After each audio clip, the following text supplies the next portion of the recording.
మిత్రులారా, ఈ వేదిక ద్వారా ఇక్కడ ఇంటెలిజెన్స్ పోలీసులు చాలా మంది ఇక్కడికి హాజరై ఉన్నారు. వాళ్ళు మనతో పాటు నరేంద్ర మోడీ ప్రభుత్వానికి మన గొంతుక వినిపించే అంత లెవెల్లో మీరు నినాదం చేయాలి.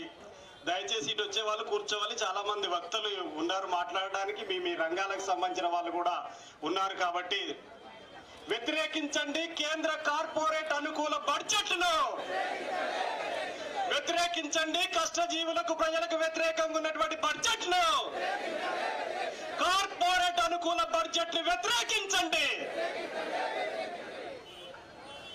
సోదరులారా, రాష్ట్ర నలుమూలల నుంచి హాజరైన వివిధ ప్రజా సంఘాల కార్యకర్తలు నాయకులు అందరికీ హృదయపూర్వకమైనటువంటి ధన్యవాదాలు తెలియజేస్తూ, ఇప్పుడే రైతు సంఘం రాష్ట్ర ప్రధాన కార్యదర్శి సాగర్ గారు మాట్లాడారు. వారికి ప్రత్యేకమైనటువంటి ధన్యవాదాలు తెలియజేస్తూ ఇంకా అనేక సంఘాల నాయకులు మాట్లాడాల్సి ఉంది.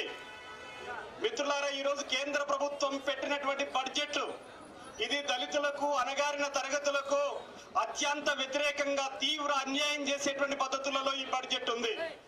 ఏ రూపంలో ఉంది ఈ బడ్జెట్ అంటే నేను ఒక మాట చెప్పి వక్తతో మాట్లాడిపిస్తాను.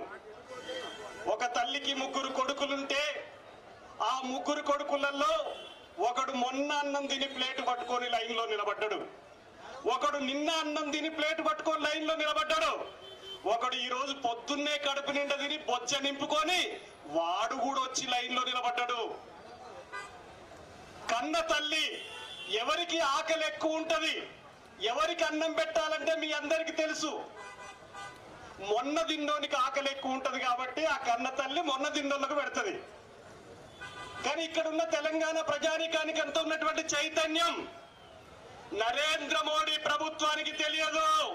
కార్పొరేట్లు బొచ్చలు నింపుకొని ఈ రోజే బక్క తిన్నటువంటి కార్పొరేట్లకు నరేంద్ర మోడీ ప్రభుత్వం పెడుతున్నది. అందుకనే అట్టడుగు తరగతులకు జరుగుతున్నటువంటి అన్యాయానికి వ్యతిరేకంగా ఈ రోజు ఈ బడ్జెట్ కు వ్యతిరేకంగా ఈ కార్యక్రమం జరుగుతూ ఉన్నది. దేశంలో దళితులు సుమారు 30 కోట్ల మంది ఉన్నారు. ఈ బడ్జెట్ లో 27% దళితులకు రావాల్సిన నిధులన్నిటిని కూడా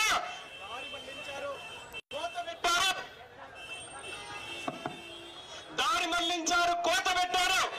దళితుల యొక్క స్థితిగతులు చాలా అధ్వాన్నంగా దుర్భరంగా మారుతూ ఉంటే వాళ్ళ బాగోగులు, వాళ్ళ సంక్షేమం పట్టించుకోకుండా ఈ రోజు కార్పొరేట్ల తరపున నిలబడుతున్నది కేంద్ర ప్రభుత్వం.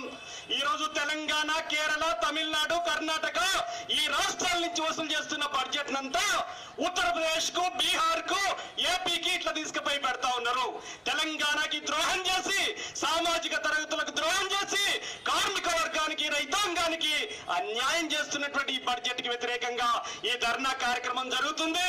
మనమే కాదు, అన్ని తరగతుల్ని, రేపు అన్ని వర్గాల్ని సమీకరించి ఈ కేంద్ర ప్రభుత్వ బడ్జెట్ కు వ్యతిరేకంగా పెద్ద ఎత్తున ఉద్యమాన్ని నిర్మించాలని చెప్పేటువంటి పద్ధతులలో తెలియజేస్తూ ఈ కార్యక్రమాన్ని ఉద్దేశించి తెలంగాణ వ్యవసాయ కార్మిక సంఘం రాష్ట్ర ప్రధాన కార్యదర్శి ఆర్ వెంకట్రాములు గారిని మాట్లాడాల్సిందిగా కోరుతా ఉన్నాను.